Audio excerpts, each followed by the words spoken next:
Hello, and welcome back to another episode of Purposeful Exchange Podcast. We are your hosts, Derrick and Janice Parker of Purposeful Marriages. And in today's episode, I am going to interview Derrick. For those who, if this is your first time watching and you don't know who we are, Derrick and I have a marriage ministry called Purposeful Marriages, and we wrote a book called Together on Purpose for Purpose.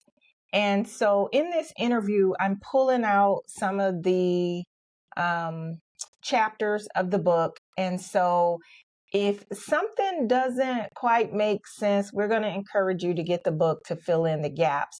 But we're actually speaking from Derrick and I's marital experience, from being married for 7 years, divorcing for 7 years, being married for 7 years, divorcing for 7 years, being divorced and apart somewhat, and then remarrying.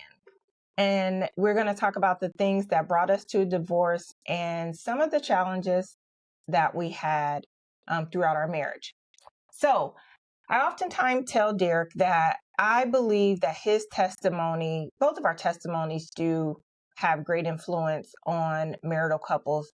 But I wanted Derrick to speak today from a perspective of a male going through the many challenges that we face within our marriage. So I have created some questions that I will be asking Derrick, and he will freely give you his story. So let's start here.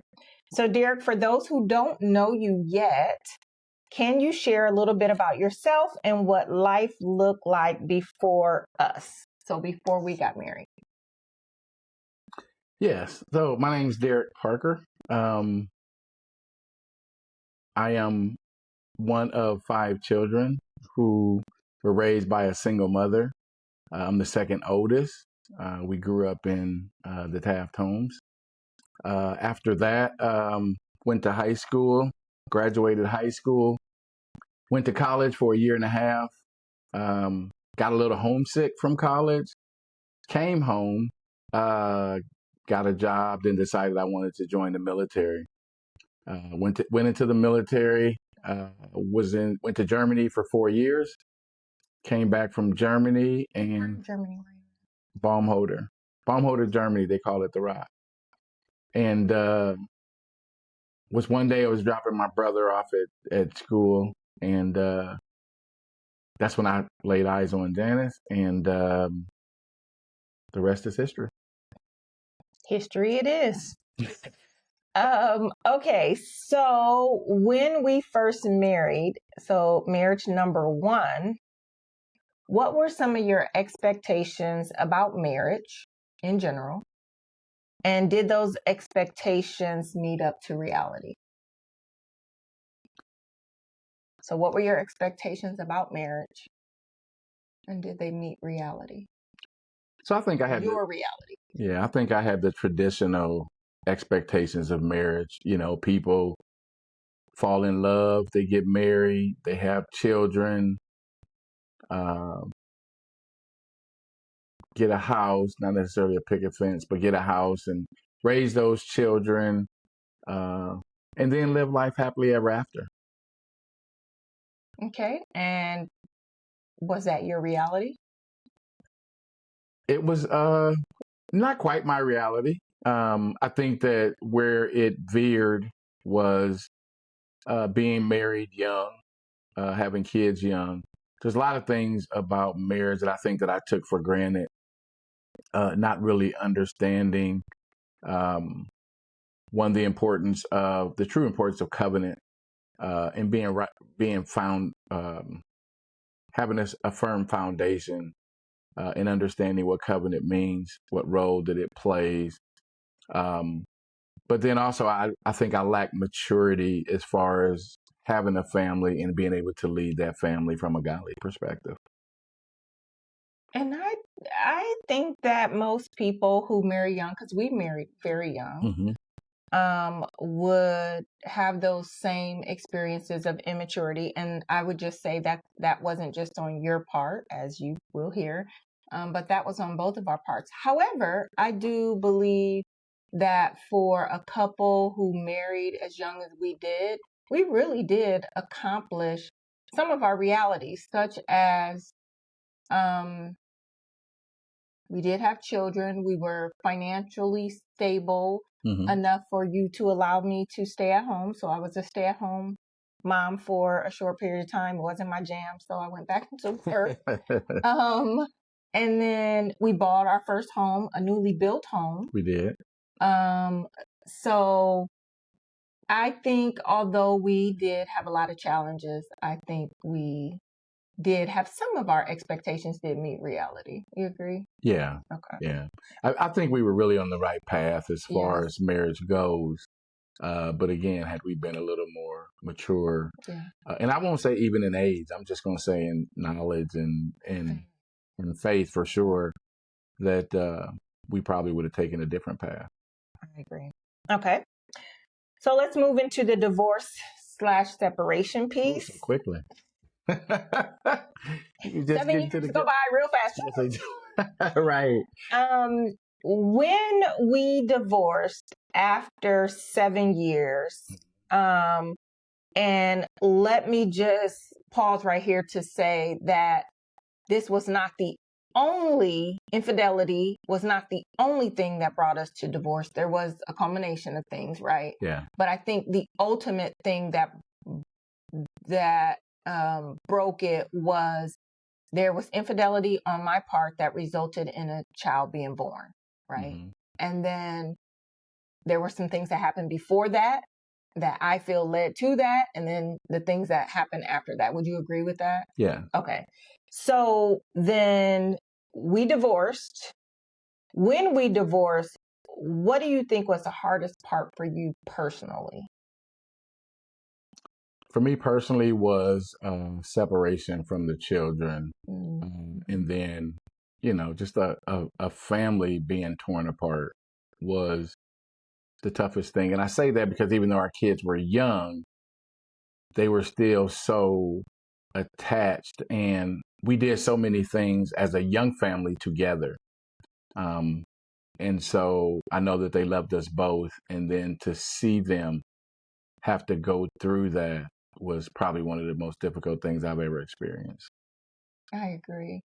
And each kid, would you say, handled it differently? Like, oh, for sure. Yeah. For sure. I mean, it was interesting because maybe not at the moment or initially, but at some point later, realizing, understanding each of their perspectives, even at their young ages, was just amazing.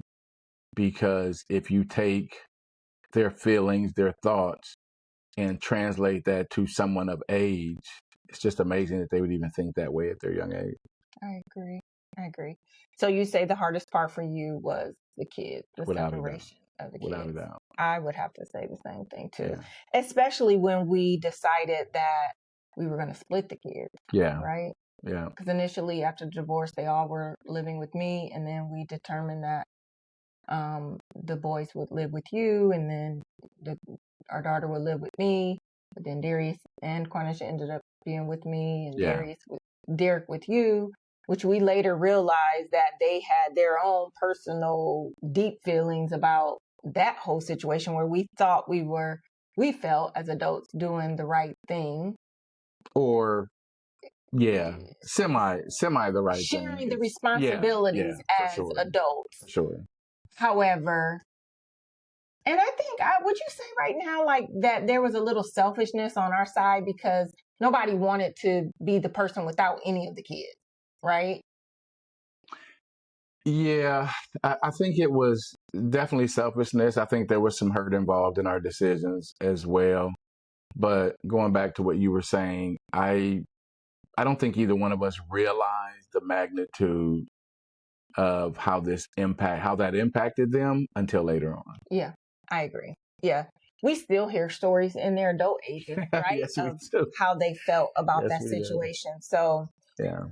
Okay, so looking back. Hold on, I would say one other thing, even with that, even though it hurts to hear, I think it was important for them to share how they felt then, and then how they felt even now as adults, because they can express themselves much better now, and to really understand. Although we can't go back and change anything, I still think it's important, because if nothing else, as we move forward and as they move forward, if we ever have to be in a position to coach other couples, we can certainly, when it comes to kids, kind of advise them from that perspective.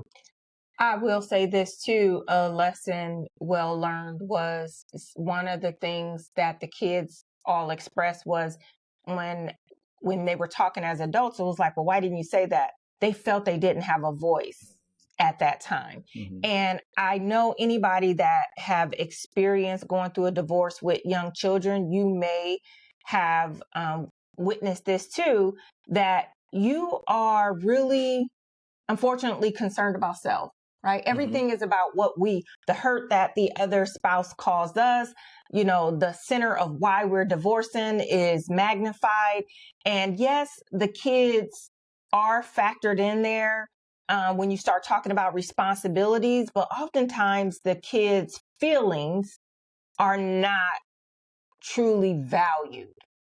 I don't know if that even is a right word to say. Yeah, I wouldn't say that they're not valued. I would say that they're probably not weighted as much as ours would be. Because as you were talking, I was thinking about that, and I could just see them saying, well, in my own words, well, what about us? But we feel, and I don't think there was anything wrong with this. We thought, because as adults, we were doing what we thought was best for them. But how do you sit down and say, and have a conversation and say that we're going to split? How do you feel? What do you think? And then add them into that conversation, because already so many emotions are flying, and, we're both feeling some kind of way. And then to add them in, that seems to me to add more trauma to them. Although, the trauma is going to be there. It is going to be there. And to them, it wasn't considered that. It was more considered their voice. So like you said, we're trying to do the right thing and make the right decision. And you just have to do what you feel is best in those situations, but certainly consider them as well. Yeah, definitely. So looking back, what do you think God was teaching you during the 7 years that we were apart?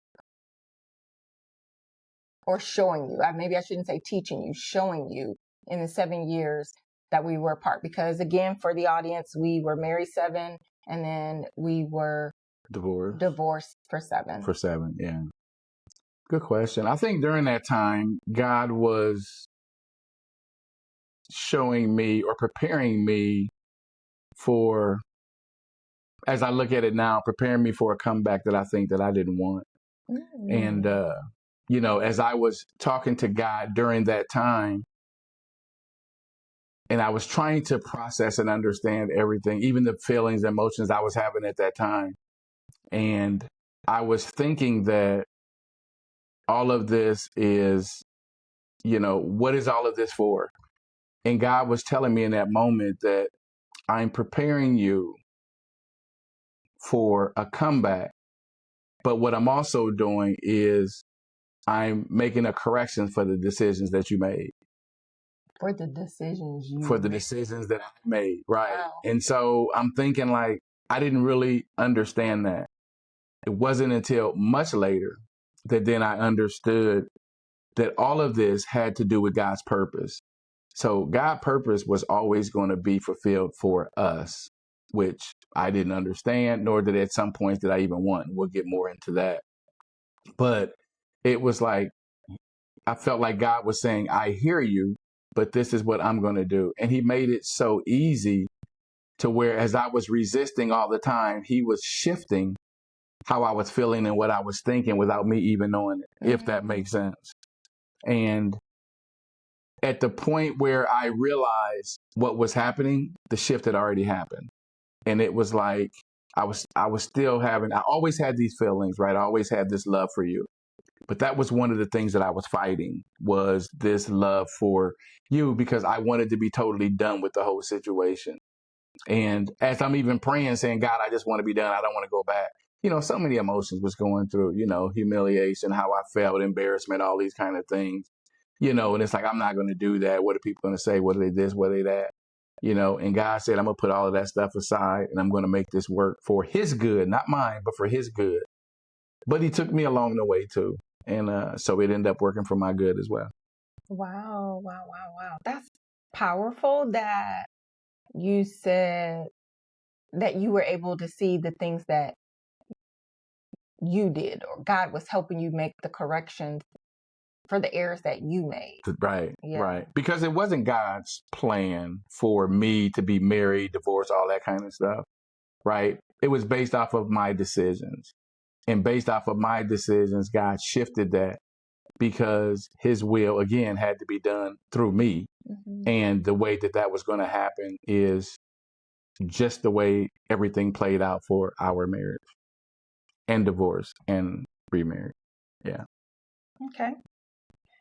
So what made you open to the idea of reconciling after going through so much betrayal and bitterness and pain? God healing my heart. I mean, it was, again, the love was there. That was undeniable. And I knew it was undeniable because as we exchanged kids and I saw you, I had these feelings. But then, as you have these feelings of, this used to be my wife, but you also have those other feelings of everything that you just went through. And so that was a kind of internal battle that I tried to fight. But it was like, even when I saw you, I still wanted you, even if it wasn't good for me, and a lot of times I knew it wasn't good for me, but I still wanted it anyway. And oftentimes it came up to a letdown because I'm thinking, okay, maybe something can happen, maybe something could happen. And you would continually go back to your life. And so I kept pursuing that because I kept telling myself, this is that time, this is that time, this is that time. And again, I was, having conversation with myself. I was like, what are you doing? This is crazy. This is nuts. And yeah, so that to me, pretty much, that's just what it was. It was that deep love that I had. So to expound upon what you said, Derrick is referencing that when he says, even though I wasn't good for him, I will say that I would agree with Derrick that there was an attraction for the both of us when we divorced. When we divorced, we utilized the same attorney. So, and we went to the attorney in agreement of what we wanted to do. He felt it was very strange, but we were just like, this is what we want. We're not contesting anything. This is it. But I believe that there was still the attraction for the both of us. The attraction to each other, should I say, for the both of us, maybe the loves didn't equal at the time. There were times where I felt like you wanted the marriage more, or Mm-hmm. you were fighting harder. Mm-hmm. And there were times that I was, especially at the time when I felt like you were about to move on. Like Derrick was, when he said it wasn't good for him, I felt that there were times that we came to this times where he said, okay, we can do this. This can happen, because I felt like I was misleading you, right? I was telling you that I felt the same, yeah, but my actions didn't line up with my words. Right. But at the same time, I allowed myself to be misled because, again, I felt like this is what I wanted, but that want came sporadic, right? It wasn't a constant. Yes, that's true. Because I was still battling, but I was also still trying to do Derrick. That's true. That is true. So I have myself to blame for that too. But like I said, it was just, that's why I knew that my love was strong, because trying to want both of those things at the same time was just this internal battle that kind of drove me crazy at times. Yeah, it was a mental battle for you. Definitely. I did witness that. So there did come a point in time where you were like, yeah, I'm over you. I'm done. I'm moving forward. I won't say over you. You were moving on. I was moving on, but I wouldn't say over you. And the reason why I wouldn't say over you is because, to your point, when you said that I would be doing other things, it was always easy for you to find a place to come back, right? And had I totally moved on, I wouldn't have allowed that. I would have just shut the door to everything. But again, because it was that hope that was there, is that I allowed myself to be misled in those moments, only to be slightly disappointed just about every time. Not every time. Just about every time.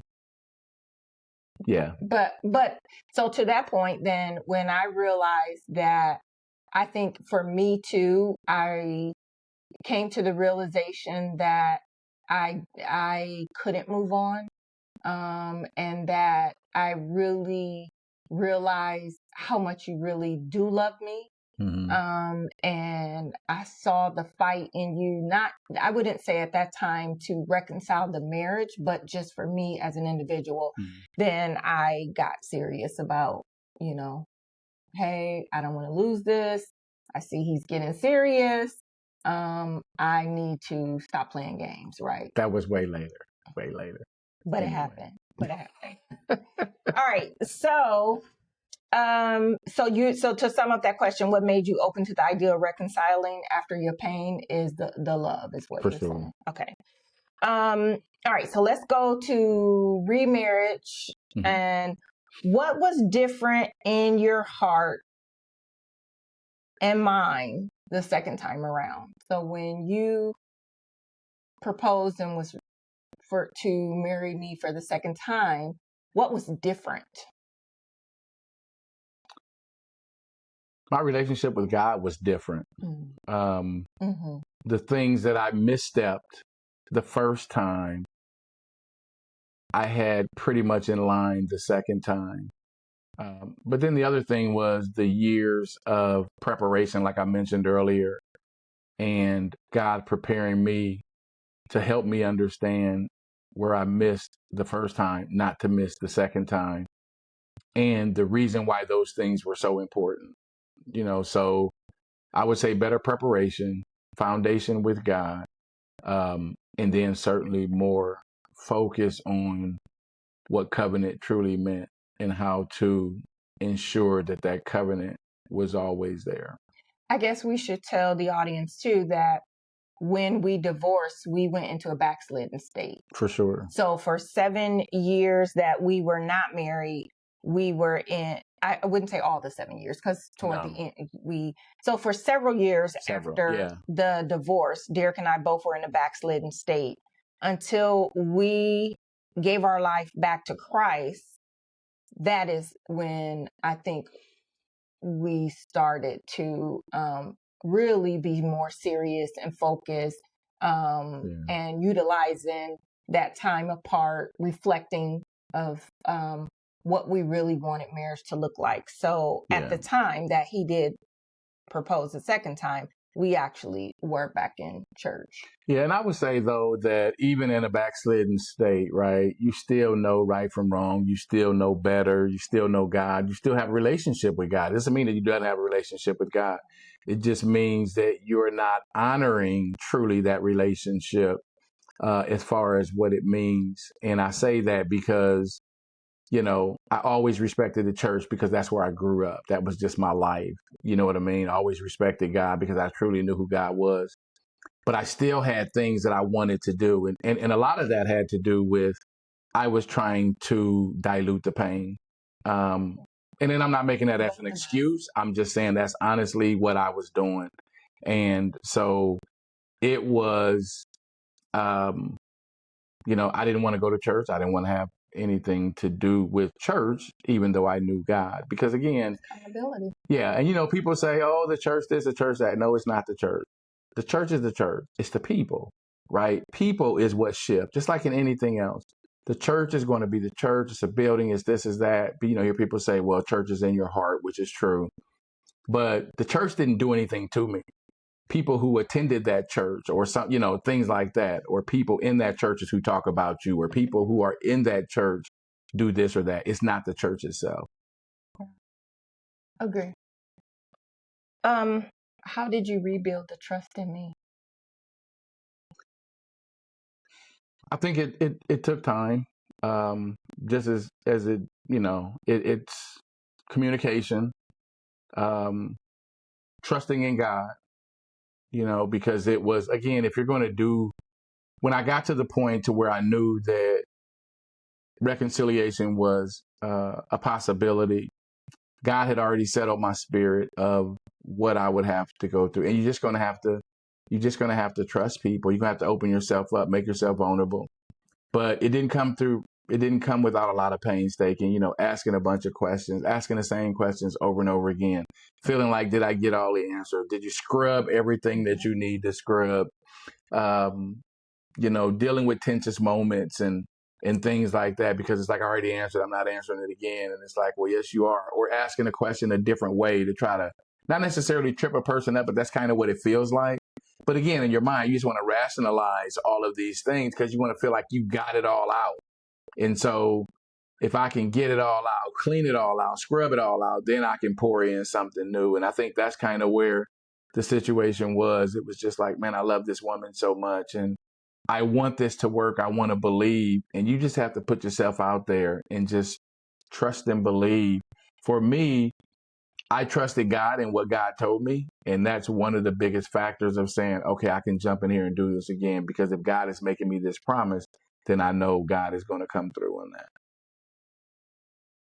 Yeah, trust is, you told me one time, I forgot the saying how you said it, something like with the credit report or yes. So I said that trust is one of those things that it's kind of like credit. It takes you a lifetime to build it, and it takes one bad decision to tear it all down. Yeah. And that same thing with trust, you know, you trust people and then they make, you know, one bad decision, depending on how detrimental that decision is, and you look at them a different way, and then you go begin to question everything that they say or do, you know, because then your mind starts to play on you. And it's like, well, they were said this, but this was this time. And then, oh, that happened at that time. And that person was there at that time. So maybe that was, you know, and it's this whole thing where your mind just takes its own course and just starts running away if you let it.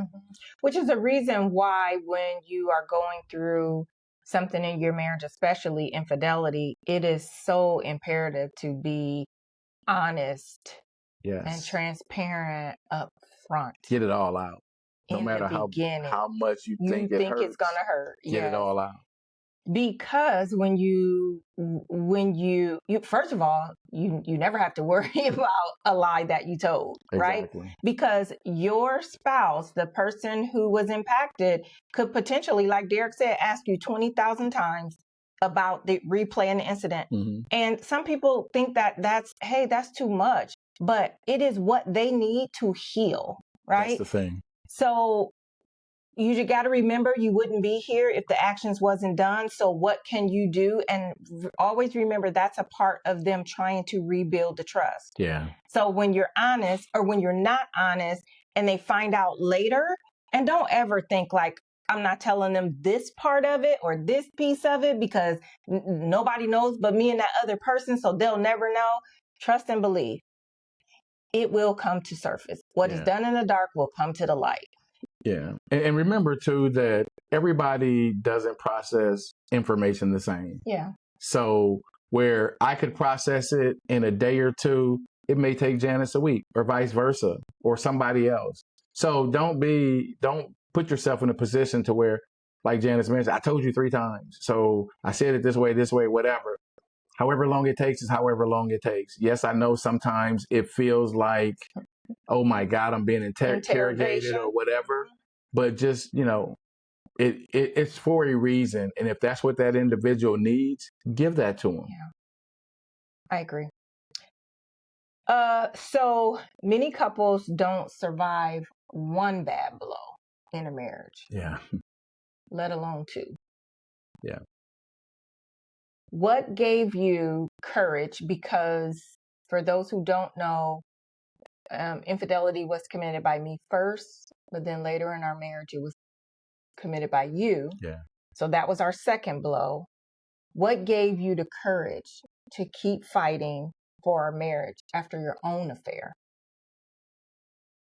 And I say that because Infidelity. Yeah, because you probably felt like it was over. Like, we've been through this before. Yeah. But what gave you the courage? Because you kept fighting. Yeah. I stayed with God's promise. Even though it was me, I stayed with God's promise. I still had love. And although I had made a mistake, I still had hope for our marriage.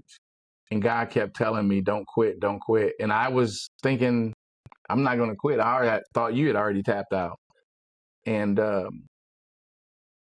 so I just continue to hear the voice of God, continue to believe God is people probably say, well, why didn't you hear God before that? Great question. And I cannot answer that honestly. But I do know that I continued to fight because I knew that it was worth fighting for. I think you couldn't hear God's voice before the actions were done because you weren't being accountable. You weren't tapped into God. Your relationship had drifted. Big time. With God. So and like anything, like we said on previous episodes, once you take the bite of that apple and you start indulging in sin, if you don't rectify that quickly, you go down this slippery slope really fast. Yeah. The enemy will have you on and gone. Yeah. And you don't even know how to come back. Yeah. You shame, guilt, conviction, condemnation, all those things come about and you don't even know where to jump off. However, I will say for this situation, I am thankful to God that it was important that you continue to show up, even though the sin was occurring. You continue to show up. And I believe by you continuing to show up, the conviction did get to you. Yeah. Because you then entrusted what you did into our pastor, who then made you accountable to share with me. Yeah. Right. And so. Our pastor being our bishop. Yeah, our bishop at the time. And then you didn't have to do that at all. You did not have to share that with him. You could have let this just blow up real bad. Yeah, but I felt that, and that's true, but I felt that I owed him that because this was a battle I've never experienced before. And so going through it, I wanted him to know I'm not in a place to serve because of what I'm dealing with. And he told me that's exactly why you need to continue to serve. And I looked at him kind of different because I'm like, that doesn't make sense. Not only that, I didn't want to do it because I was embarrassed. So I'm trying to be accountable and aware of what I'm doing and what I'm going through and trying to step away. But what I guess he understood that I didn't understand what God was showing him or telling him. Had I stepped away then, it would have been easier for me to step all the way away. I agree. And that was his way, God's way of holding me accountable at the time. But again, I just couldn't appreciate it then because I didn't see it that way. Yeah. I didn't see what the forest for the trees, so to speak, either, because had I jumped all the way out, who knows what would have been the result after that. Yeah, we might not be sitting here today talking about purposeful marriages. I think we would, because again, it was God's will and his purpose for us, but it would have certainly taken a different path. Okay. All right. So how has your relationship with God changed over the years through everything that we went through? I think it's changed because I'm so much stronger now. My understanding of marriage is a lot better. My understanding of godly marriage, my role as a godly husband is better. A godly father is better. My prayer life is stronger. And so having a combination of those things and being able to not only understand, but certainly appreciate my role And the importance of my role as the family structure has allowed me to ensure that I do several things differently. One, continually pray with and over my family on a daily basis, consistently, because that is important, to set a high level or standard for my family as far as relationship with God and with each other. So allowing my wife to see my relationship with God, allowing my children to see my relationship with God. I think at some point my children had not ever seen me cry before. Um, at least not like this. They see me cry like their events and things like that. But, to really pray out to God and cry on behalf, I think the first time they witnessed it, I think it really scared them. Mm-hmm. But as I explained it to them and you explained it to them, they have had a greater appreciation. Not only that, as they saw the results of those prayers, they gained a greater respect for that. So I think that throughout the years, just being able to be in that position has helped me to not only survive, but thrive in our marriage, our relationship, and then me as the head of this house. I agree with that. I also think too, one thing that has changed you is the mentorship. Mm-hmm. The mentorship and the influence. I watch you, and I know you know that I've recorded you from afar sometimes, but Derrick, mentors several men in marriages, and I'm amazed at how God connects you to people even around the country. Like, I'm not just here in our hometown, but I sometimes he's on the phone with somebody and I'm busy around the house doing things, and it could be hours. A couple times it was some hours, and I would be walking past his office and it's like he's still at it. And so I know that has changed because I know your passion for the success of marriages is so much greater. I think your experiences brings value to people, and just some of the things that I hear you say to men, I sometimes it brings me to tears because I'm like, wow, God, you revealed that to him. Like you allowed his experience to bring about this conversation and this type of support for somebody else. So I appreciate that as a wife. Yeah, and I appreciate you saying that, because the one thing I don't want is to have gone through all of this and then live and survive in silence or in a silo. I want other people who may have similar experiences or going through similar things to know that you have support and that you don't have to take that walk alone, because for one, it's not fun at all. And so when you get there, oftentimes you don't know what to do. You don't know what the outcomes are going to be. But when you have somebody that's walked through it and then survived it and on the other side and being much better as a result of it. But I tell men all the time, this is not something I wish on anyone. Not at all. At all would I wish them. What I do wish for them is to have the love that I experience now, but not how I had to go, what I had to go through in order to get it. And I think that's something that's important. And so when I share our story, I feel good in sharing that story because you heard it from someone. You didn't live it yourself. And so you have an option or opportunity to make some decisions to avoid all of those things and get to that greater side. Yeah. And so hopefully men will take heed to that. But that's something that God showed me before too, when, going through the reconciliation process, is that this is how I'm going to use you to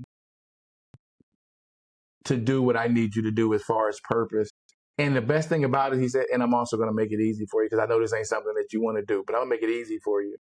And so anytime it comes to sharing with another man, I'm an open book. Ask me any question. I don't have any problem with that. There's no shame, none of those things, because God has gave me a full clearance to do what he has purposed me to do. And another easy part I say for you is that you don't go seek it somehow people find you. Yeah. Like they could, somebody say, hey, I think you should talk to him, or somebody just come up to you and just share with you based on, knowing not even the full story, just some of your story. So, or just who you are. And that's something that I really appreciate too, because it says a lot about presentation. And, I hear people oftentimes refer to, are you a preacher or a pastor or something like that? And I say, no. And they said, are you sure? And I'm like, I'm pretty sure. But it's about how you carry yourself. And that's important, is that when you see me, you can see God through me. So even if I don't say a word, you can automatically see it. And that's the way that it should be. Absolutely. It should be. We live our lives according to that. And so many times people on your job actually pull that out of you, even though They do. you don't mention it like they do. I will say there's times that I do feel like I am a pastor's wife or something, because times where you have been counseling people and I'm like, yeah, we supposed to be gone. And then time just keeps going. I'm like, yeah, we ain't going. But I think you do it. It's not like you rush them off. You're not overly apologetic afterwards when we don't make a commitment that we were maybe supposed to, because you and I both know purpose comes first. That's right. So I don't get upset. I don't get frustrated about. That's the one thing I don't. I understand that purpose comes first. So, okay, moving along. If you had to point to one moment where you knew God's hand was holding our marriage together, what would it be? I would say it was the second time around, as far as infidelity on my part, because you had every green light biblically and naturally to leave, and you held in there. Yeah, I did. You did. Because I did things different the second time around. Yeah. You did. And that drive, or Grandview Drive, really helped. It did, yeah. I did. That he's referencing that I was driving one day. This is while going through a very painful moment.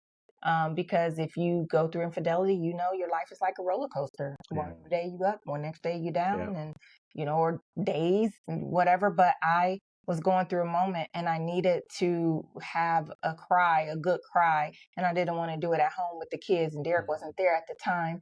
And I took a drive. Our kids were old enough to stay home by themselves, but I took a drive so in case nobody was going to call the people. Right. I took a drive, and I heard God's voice telling me that if I stayed, it would be greater later. And although I didn't understand that, nor did I really want to hear that at the time, but I will say, when the infidelity situation came about, there was my mouth may have said it, but my heart never aligned with a divorce. It was not an option for me this time, because I was in such a different place, spiritually rooted and grounded in my faith, and I trusted God. And this time I leaned heavily on him, and I had wise counsel all around me, my friends, my pastor. So it was just a matter of how did I choose what was going to be my way of going through it. That was the thing. Yeah. But I knew that I was going to stick it through. Some people ask me, well, did you just do that because you committed infidelity early on the first time, so you felt obligated? No, I didn't feel obligated at all. I really felt that I understood the covenant. This time I understood what covenant really meant. And I knew that divorcing Derrick, I knew how God felt about divorce. And this time things were just so much different. So I just, it wasn't an option for me. And my dad, my greater is my later greater is real. I mean, life for us is good. That's how I can sum it up. The last 20 years has been amazing. I have seen a level of levels. Let me make that plural. Derrick and I have experienced levels of love that I don't think either one of us imagined could be possible. Would you agree with that? I would agree with that, definitely. And so we talk about it when we get to these times. It's almost like a little kid, like giddy, and your stomach is giddy. It's like we reaching a new level. Yeah. Something is different. So I love that. Me too. Okay. How has forgiveness, both giving forgiveness to me and receiving forgiveness from me, shaped the way that we love each other today, in your words? So how has forgiveness, Mm-hmm. both giving and receiving, shaped the way that we love each other today? I think it's allowed it to strengthen our relationship, to strengthen our love, and to strengthen our marriage. And I say that because we put everything on the table, put everything out there, and it's almost like a completely fresh start. And so that forgiveness, without going back on that, right? Without going and saying, wait a minute, one more thing, or, yeah, I heard this, or, so just kind of going back and forth. Like I said, it's just a completely clean slate, and it's allowed us to grow in that space. Definitely has. So let's get to some practical wisdom for couples. What do you say to husbands who feel hopeless in their marriage right now? If somebody's watching this right now and they feel hopeless, specifically, what do you say to those who have committed adultery and feel hopeless? So if it was an adulterous or infidelity situation, I would say to them, come clean, be open, be honest, be truthful, put it all out there, ask for forgiveness, and then try to talk it through and stand fast. Show yourself, that you want this, just be strong in that stance. Even if you don't get the responses that you want, even if, you're going up against a brick wall at every turn, I would still continue to process. And the reason I say that is because even in my situation, I didn't think that reconciliation was even an option. And then sometimes, nor did I even want it. But, to really hold fast and get to the point to say, I do want this, but I don't know what to do because it seems that, her life is so, she's enjoying it and there's nothing I can do about that. And I still just stood fast and said, okay, if this is going to be, then it's going to be. And I just stood in a place of hold fast and just continue to pray about it, to believe, and just to be open. So you would tell them to stand? Yeah, I would tell them to stand, but I would tell them also to continue to fight. Mm-hmm. Continue to fight for your marriage. What happens when the wife is like, I don't want it. I don't want it. I don't want you. I don't want it. I want my divorce. I would still show her that, I'm here. I want to be here, that I'm a changed person.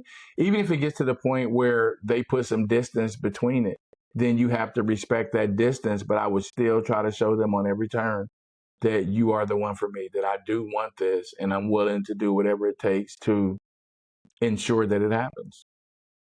Okay. How can couples begin to talk about hard things like betrayal and trust and intimacy without shutting down or blowing up? Yeah. I would set some ground rules.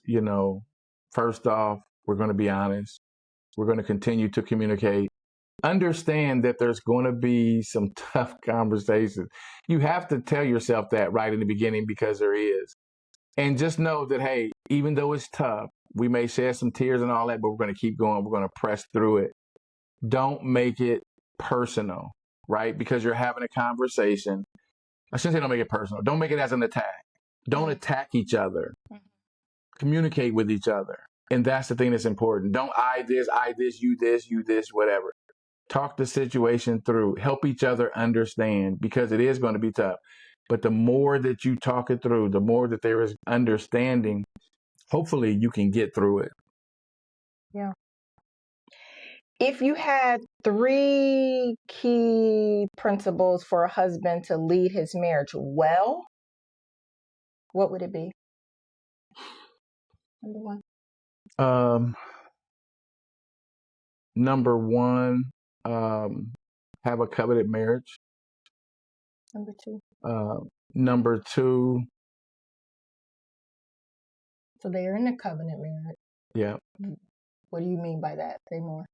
Okay, so when I say a covenant marriage is respect and honor that marriage is of God, respect your vows, respect your spouse, kind of along those lines. So respect the covenant. Yeah. Number 2. The other thing would be communicate, healthy communication. And when I say healthy communication, I'm talking about communication that doesn't tear each other down, communication that gets clear understanding. Everybody understands where each other are, and you're communicating often, no matter what. So because the more that you communicate, the less there's going to be miscommunication. Sure. And so you can kind of bridge those voids there, fill those in, if you will. And I think that for any marriage, communication is very important. From some of the small things to some of the even larger things, communication is a huge deterrent for misunderstanding. Number 3. And then number 3, I would say just continue to love each other with everything that you have.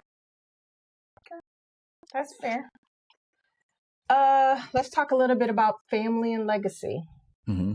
We now have 3 grown children. We do. 7 grandchildren. Mm-hmm. Soon to be 8. Yes.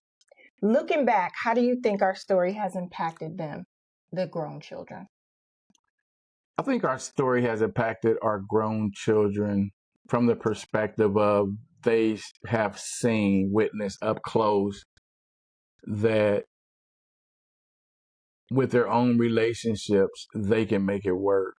They've seen ups and downs. They understand now that people go through things, but they also understand that with love, communication, and all of those things, that you could still make it work no matter what you are facing, doing it together. Mm-hmm. I know you didn't ask me, but one point I would say too that I witnessed from our children is oftentimes when I'm talking to them about their relationships and marriages, I hear them say things that they learned from us. Yes, for sure. And that can bring that gets my heart every time. Yeah. Even when they know it's something they don't want to do. Yeah.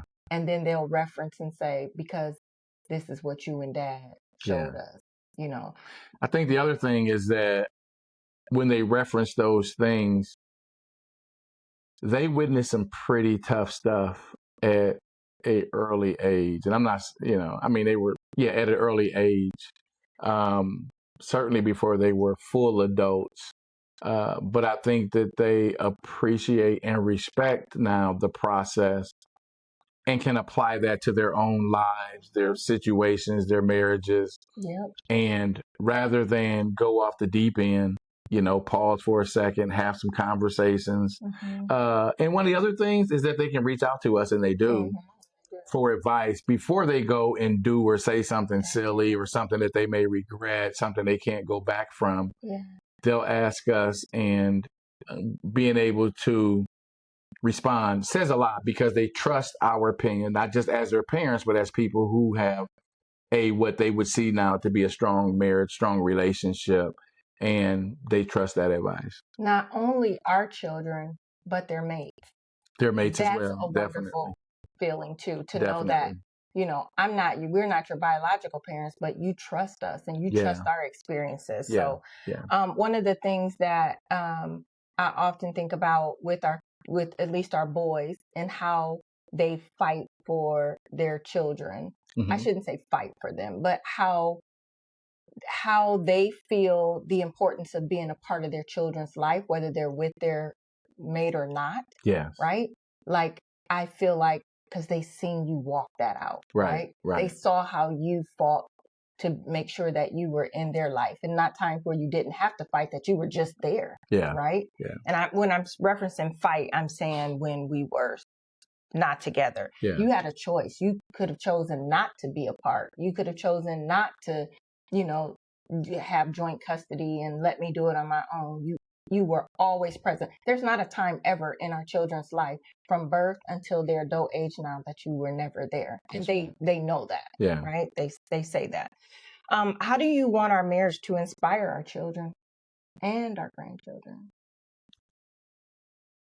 I want our marriage to inspire our children, again, despite what they go through: teamwork, communication, cooperation, and a lot of love can help them accomplish or achieve anything that they want to understand that no matter what you go through in life, even some of the most difficult times, that you can still have a happy and prosperous future, and to be able to have joy in those spaces. I want them to be able to look and see the importance of having kids, grandkids all around you, and just having an expression of love for each other. And for our grandkids to know that whenever they're in our places and spaces, not just us, but also their parents, that these are not only safe spaces, but they're also spaces filled with a lot of love. I like that. Yeah. Anytime we talk about family and children and grandchildren, my heart just gets a warm and fuzzy. We love our family. Yes. If you could go back to talk to the younger Derrick on your wedding day, oh Lord, what advice would you give him? Not before your marriage, but on your wedding day, what would you say? On his wedding day, I would tell him this is a big step that you're taking. I would tell him to make sure that he stays committed, make sure that he stays focused, that he continues to trust in God, that he trusts in his spouse, and let nothing on the sidelines deter him from his marriage, or let anything from the sidelines come in between his marriage. Okay. What one word best describes our marriage today, 20 years plus after overcoming everything? What's one word? One word that describes our marriage after 20 years. Of overcoming everything.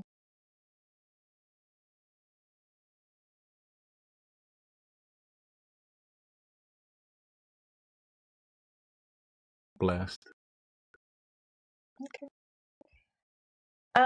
When we wrote together on Purpose for Purpose, which is our book, what part of your story was the hardest for you to put on paper?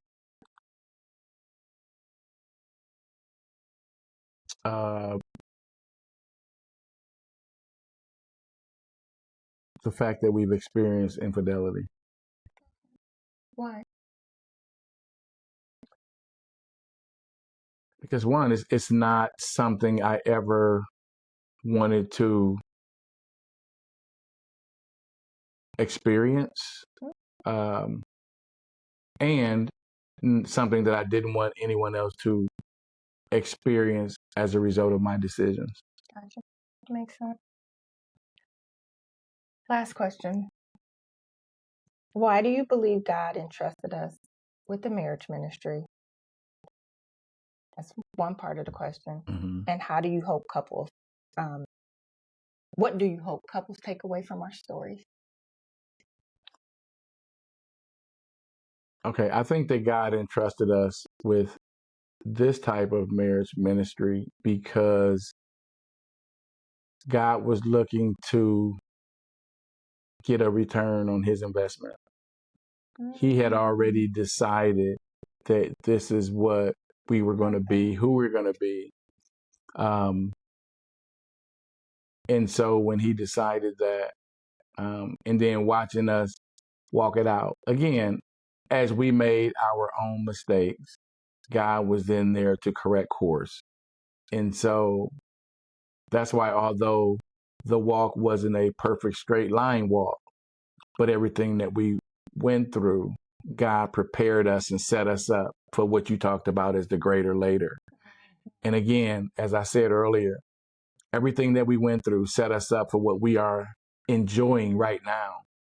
The beauty of that, though, is we're not the only ones enjoying it. God is also saying, well done, right? Because he's seeing now that everything that he already knew and purpose for us is now being played out in real time. And so many other people are being touched and blessed as a result. There's a lot of people that we may not even talk to, but just because of our walk, just because of listening to our podcast, they're going to be blessed. And hopefully somebody listens to this and says, you know what? If they can do it, I can do it. I don't know who these folks are, but I serve a God just like what they talked about, right? And this is something that's really, really important because, again, if God has already purposed, it's going to come through. You just have to be in a place to where you trust, believe, and even receive. Yeah. And your greater can be later. He's no respecter of person. If he do it for us, he can do it He for can you. do it for you, and he definitely will. So what do you hope couples take away from our story? That's it. Yeah, I hope that couples take away from our story of inspiration, encouragement, confidence, that no matter what you go through as a couple, as husband and wife, that you can not only get past those things, but even if you're in a situation to where your marriage is struggling or suffering right now, you can still get back to that place of happiness, that love being rejuvenated or energized, and be to a place of that happy bliss. Yeah, absolutely. Yeah. This has been good. It has been good. You felt like you were in the hot seat?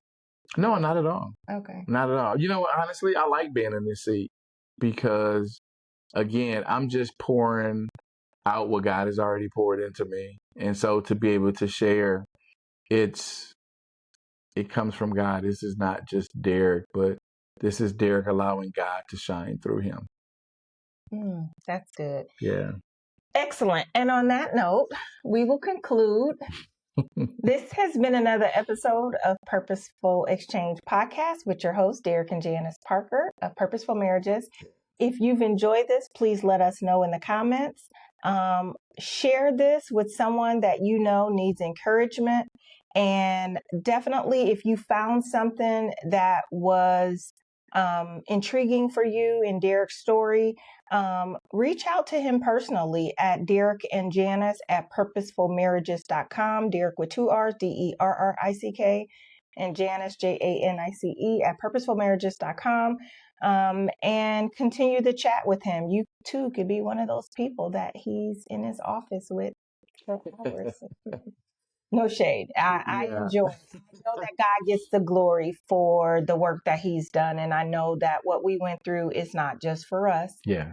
It is for us to share, and I don't mind doing that. So yeah. Thank you so much for watching. Until next time, we will see ya. Take care. Be blessed. Bye-bye.